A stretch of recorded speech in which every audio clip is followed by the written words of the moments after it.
Hey guys, welcome to week 1, 2023. Finally here. Didn't take time to get into it though. We already got 6 trades. Hopefully got a couple more cooked up, ready to go. Yeah, week 1's already here, but we can keep on trading. I'm down for some trades. That's true, yeah. If you look at the past, we got a little pattern of like high trades one year, low, high, low. We're on a high year. Ooh, I mean, fun. We're already kicked off with 6, so. That is true, yeah. Six before week 1's pretty hefty. Yeah, let's get like 20 more in there this year. Easy peasy. I'm sure something will happen, Jacob may be looking for a receiver because Cooper Kupp apparently has died. So, yeah. Super unfortunate for him. Great 3 weeks he had with him. Yeah, Colt really got away with highway robbery at this point. Yeah, that is rough. After the power rankings came out, a little bad blood going on. Yeah, there were some folks not happy with where other folks put them in their rankings. Garrett and Miller. Yeah, which is ironic, seeing as, Garrett's team is Miller's old team. Mm-hmm. So there's a little special connection there that apparently doesn't go both ways. Yeah, I mean, Miller did pull Garrett up into the playoffs of his rankings, but Garrett said no. Yeah, I mean, I think it's fair based on Miller's previous results. Yeah. Last year withstanding, I think it's fair to say that he's been a perennial bottom feeder. Yeah. For most of his fantasy career. Because last year was the first time Garrett was in the league with Miller, because he replaced him when Miller left. So maybe he's like no, let's not get used to you finishing over me. Ooh, yeah, he's trying to establish some dominance. Yeah. Even though he finished higher than him last year, he's like, he'll crash the team. It's fair. That bus is hitting the ditch. Chris. He was mean for the first time in his life, and he already regrets it. He didn't win the championship last year, and he was like, how else could I bully this league? He picked the correct person, though, to be fair. It's got a sting for Jacob being out of the country and getting targeted. He's been exiled. Yeah. Hey, Ian. Should I change Jacob's ranking? Yeah. Yeah? Okay. Jacob, I'm sorry. My ranking was just for giggles. So I'll change your ranking. Got some good fantasy advice here. So, apologies. I don't know. You can be, I'll rank you number 1 with Bo. You can be tied for first with Bo. So like we said, week 1 is here. We finally got some matchups on the board to look at. Yeah. And I think we should start off with Chris. Yeah. And what Chase, said earlier in his power rankings about maybe it's time some people get hurt. And lo and behold, Chase is a witch doctor. Kelsey's out. Mandrews is hurt. If Mahomes gets any sign of injury in the next 3 weeks, I'm sending a box of chocolates to Chase. Gonna bribe him away. I just need that magic to stay away from me, please. Get on his good side. But yeah, Mahomes improvement, Abilene Woodpeckers, and let's not forget, Miller did put Chris down at 9. That is a choice that he made. Yeah, and looking back at it, last year Miller did beat Chris both times, both with scores over 130. So, I mean, from his point of view, he's like, this team sucks. Yeah, I mean, I think that's just more luck than anything else. Yeah, but I mean, it's what Miller. else is fantasy outside of luck? Another matchup we got, the Hungry Hush Puppies versus AC1 Purdy. I mean, I'm assuming Purdy's going to be starting in the lineup. Yeah, I mean, I think it'll be a thing to watch every week, what quarterback Colt's going to pick. He has 27 options. He could, I think, realistically start a different quarterback every week with the amount he has on his roster. So it'll be curious to see what he does in that opportunity. Aaron's team, we talk about it a lot. It's not a lot of flash, not a lot of pizzazz, but the wins are there. He's always there at the top. So it'll be curious to see what Russell Wilson does this year, if he remembers how to play football or if he's completely forgotten. Next up, we got Waddle It Take and a Red Rain.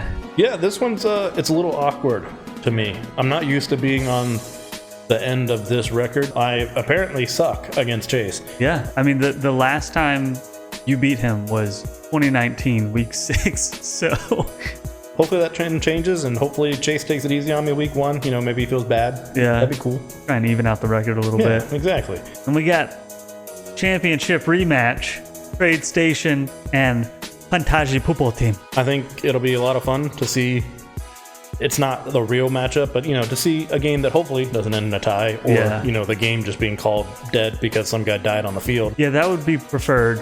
If it doesn't end in a tie, I do think that would be hilarious. It would be hilarious. I think it'll be, obviously it doesn't really mean much in the grand scheme of things, but we can count this as a real matchup, Right. Based off of what we had to deal with last year. Yeah, and he doesn't have Cooper Kupp, which he didn't in the championship. He's trying to keep it fair. Lost a couple running backs along the way, but, it is what it is. Yeah, that's his own fault. And you would think championship rematch, biggest game of the week. Incorrect. Biggest game of the week. Game 5 between Bad Boys and the Unknowns. Garrett is the only one that has survived Alex so far. Nobody has made it to 5. Yeah, I was going to say, this is the mystical number where usually Alex either explodes for his Alex Apocalypse or the other team just fucks up. It's week 1. Week 1's always volatile. You never really know what you're going to get in week 1. You never really know what you're going to get with Alex. I think this might be the biggest game of the year, to be perfectly honest. Yeah, it could be. I mean, if Garrett wins this, does he win the whole league? I think, if he goes 5-0 against Alex, I think we just go ahead and call the season mark him champ. Yeah, like that's never been done before. So Yeah. Aaron was close last year, had his game 5 He against had a him. shot, and he fucked up. Yeah, Alex scored almost 130 against him, beat him by half a point. So Yikes on that one. Good luck, Garrett. Shelter up. Could be a storm of brewing. Look, I've seen the polls. Showed them to my boys. Hung them up in the locker room. Watched their faces when they walked in. They cried. A lot of them cried. After that, we came together. Decided that as a team, I'm not going to let the law get in the way of us winning ever again. Now that we've been pardoned for our roles on January 6th, it's no more Mr. Nice Guy. No more Make-A-Wish. No more E60. Fuck those kids. We're all about winning now. Unfortunately, Garrett, that means you are my enemy this week. And even more unfortunately for you, no one gets the best of me 5 times in a row or something. So let's strap up. Let's see. Can you deny the will of fate? Or will you fall in line like the rest? All right, well, that's pretty much all we got going into week 1. Looking at the games, I'm going to go out there and say I think Miller's going to continue his streak against Chris. Okay, you think he's gonna prove that he really should be ranked number 9? Yeah. Miller's gonna stand behind his word. I like that. Yeah, there's no way that Miller ranks him 9th and then loses to him. That would be the dumbest thing he could do. That would be super embarrassing if you did that. Yeah. And I think I'm going to go with a little bit of a left field upset. I don't know how much of an upset it would be, but it's a little bit of left field just based off of the general vibe of the show. Yeah. I'm going to pick Colt to beat Aaron. We give Colt a lot of shit, but I think he's got some promising rookies. Yeah. I think Bijan's the real deal. I think he's going to have a big week 1, even though it is against the Panthers. That dude just looks legit. Yeah. So I think he'll carry him to victory. Yeah, I could see it. And Colt ranked himself 7th and Aaron 6th, so he sees them as real close. So that's true. Yeah, this is the jump into the next tier for him. Yeah, you got to start. You got to take the people in that tier out. Yeah, and who better than the guy you put right on top of you? So, yeah. And we all know that Colt loves guys on top of him. Mm-hmm.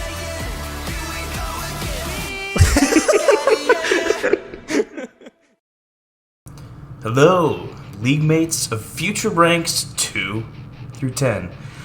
I've been feeling a lot of disrespect thrown my way after just one down season. I feel like all of you need to be reminded of who the original champion is. Not Derrick Henry, me with Derrick Henry.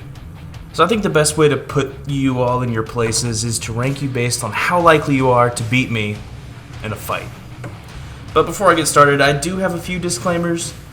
None of you could actually beat me in a fight. Just get that through your heads. In many engineering problems, it is very useful to neglect friction, whether it's for calculation time or to see if you have the worst case scenario. Thus, I will be neglecting my arthritis.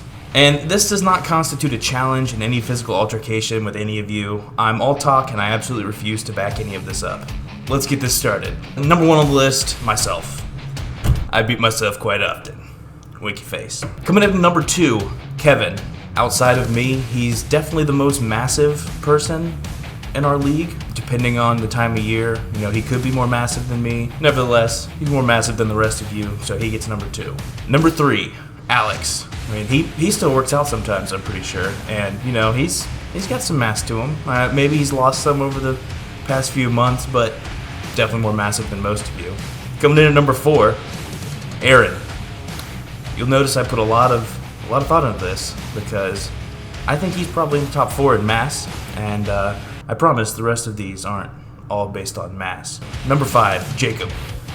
Yes, you're in the military. You're probably much more physically fit than I am. No, you're definitely more physically fit than I am, but you're also blind.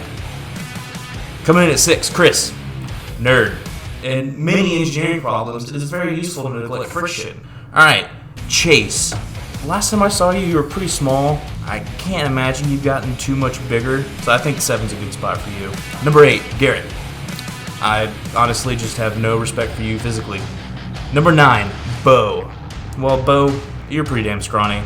You lose. And then coming in at 10, Mir. Mustaches don't win fights. Plus, you would just quit and then come back with another person's team. So,